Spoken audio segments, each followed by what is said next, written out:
It was fun. You know, it wasn't very long. We were just watching it for 10 or 15 minutes and felt the butterflies coming and the nerves, you know, about 15 minutes before they started, right when they started opening the envelopes. And it was going really, really well there for a second. Then all of a sudden there was a little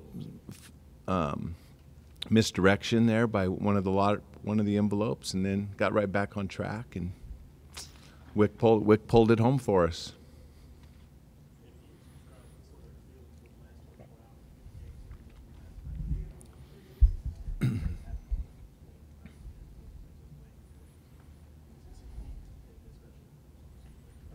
Yeah, I mean, first of all, I mean, regardless of one or the other, they're completely two different situations. One's a lot about the future, and one is in the present. And you know, this team has been a lot of fun to be around this year.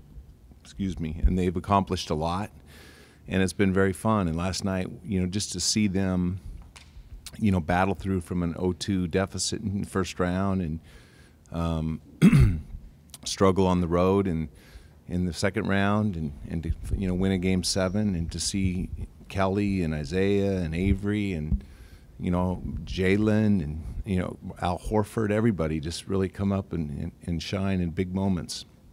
It's been really fun. It's been a great year. So what can you say about the players who are maybe available to you at this point? Fultz and Ball, obviously, two guys every time. Not much, Mark. I mean, I think it's too early. You know, we'll have a chance to evaluate. We still have more than a month before the draft, and we'll take every day to try to figure out what the best option is. Could it be more than a two-player situation? I wouldn't say that yet. It hasn't been narrowed down to 1 or 2 yet, no. Guys, we've got a mic here. Pass around if anyone has questions.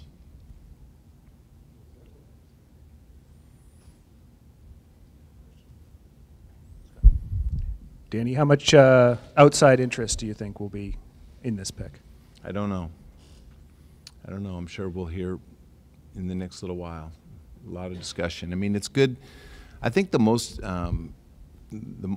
exciting thing, I mean, is getting #1 pick. It's very fun. It's very exciting. We've never had that before, so that will be a lot of fun to explore those options. But right now, I think it's just good to have clarity as to where everybody is in the draft. And, you know, when you're in the trade deadline and you're talking about trading picks, you know, it's 1 through 4 or possibly 5 if Brooklyn starts winning games and so forth. So there's so much uncertainty when you're making the trades, and I think for both teams. And now there's certainty and clarity. Jeff, you don't need a mic. I do need a mic. So how did it feel beating Magic for this one? What is this? Oh my gosh! Only the geek conference. Yeah, for the geek conference. Nerds and geeks. Okay. I'm sorry. What was the question? I asked, how did it feel beating Magic for the #1 pick?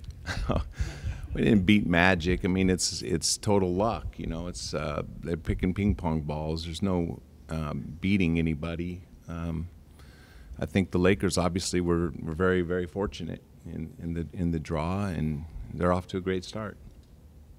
Danny, will your performance, the Celtics' performance this postseason, have any impact on what you decide to do with the pick, whether it's keeping it? This postseason performance? I don't think so. I feel like I've known this team most of the year, all year for that matter. I feel like I have a good feel for who we are and where we're headed. Danny, Brad spoke this morning about how whenever he got here, he didn't want to call it a rebuilding process. It was just a build process. Can you speak to any level of astonishment you have to be sitting here 4 years later, Eastern Conference Finals, and holding the #1 pick? Well, I think that we've had a lot of good fortune, and we have a terrific coach who's been a big part of that process, and we have a lot of good players. I mean, I think Avery Bradley's been here the longest. I think Avery Bradley was the MVP of the Chicago series. helped us come back from an 0-2 deficit. Isaiah's, been an amazing player for us. Being able to get Horford to come in and play, and watching the development of Jalen and Terry and Jay Crowder and Kelly, and it's been fun watching those guys develop. But I give a lot of credit to Brad, and like, the organization is a great organization. Our owners are fantastic. They give us all the support. Security have really built a steady organization. In any way surprised maybe your luck has been this good? No, I'm never surprised. I mean, you hope for the best, and you plan for any possible scenario, but you certainly always are hoping for the best. Do you get nervous? Not nervous. Not nervous, no. We are engaged and intense on a daily basis of talking deals and finding ways to get us to the top. And but again, like this, there's just a lot of good fortune. There's a lot of luck involved, and we're sitting here right now as Eastern Conference Finals, and with the #1 pick, there's a lot of good fortune that's come our way. You guys stood pat at the trade deadline with believing in the possibility that you could get more leverage with the lottery. Does this kind of re-emphasize to you the value of being patient when team building? Well, I think sitting here right now with the #1 pick in the draft, the answer is obviously yes. And sitting in the Eastern Conference Finals, I think the answer is obviously yes. And I think that being patient, sometimes you need to be patient. It's hard for me to be patient. Like I like action. And but we have a good group of guys around us, my whole staff and ownership, and we sit and we calmly try to figure out what the best path is to take, and don't want to make any mistakes. And so far we've been pretty good.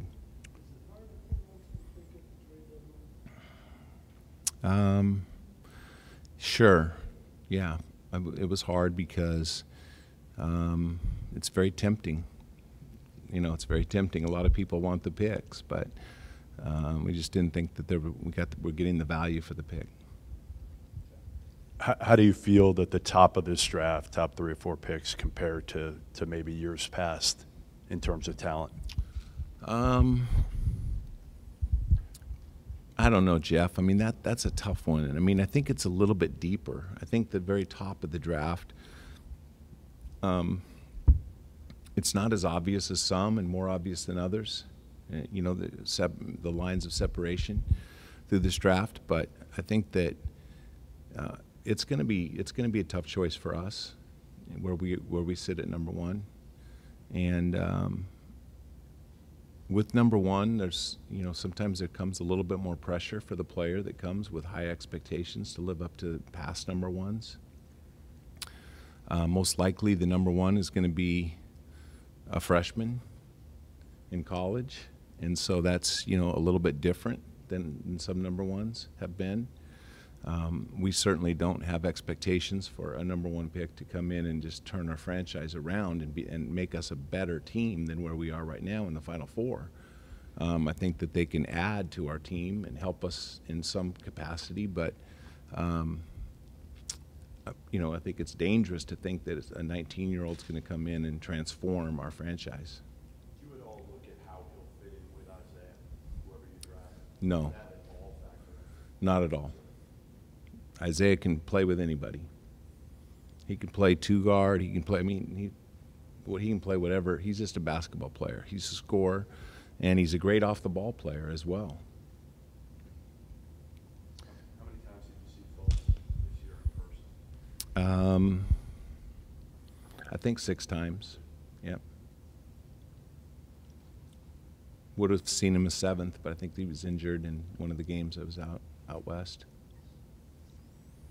And I saw Ball play the same, and Tatum, and Jackson. Yeah, I saw them all.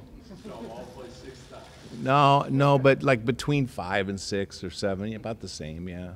But we watched all their possessions on tape, and once you've seen a player a couple times, and you see their body and you see their quickness, and then you can watch a lot to supplement that.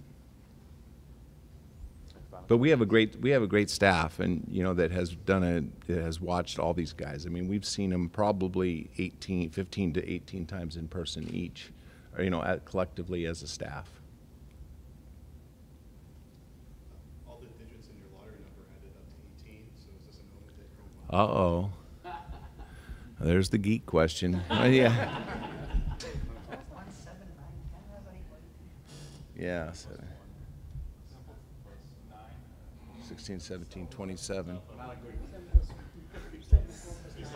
Fuzzy math.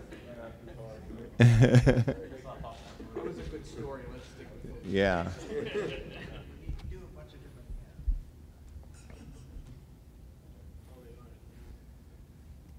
That seems like a good one to end on.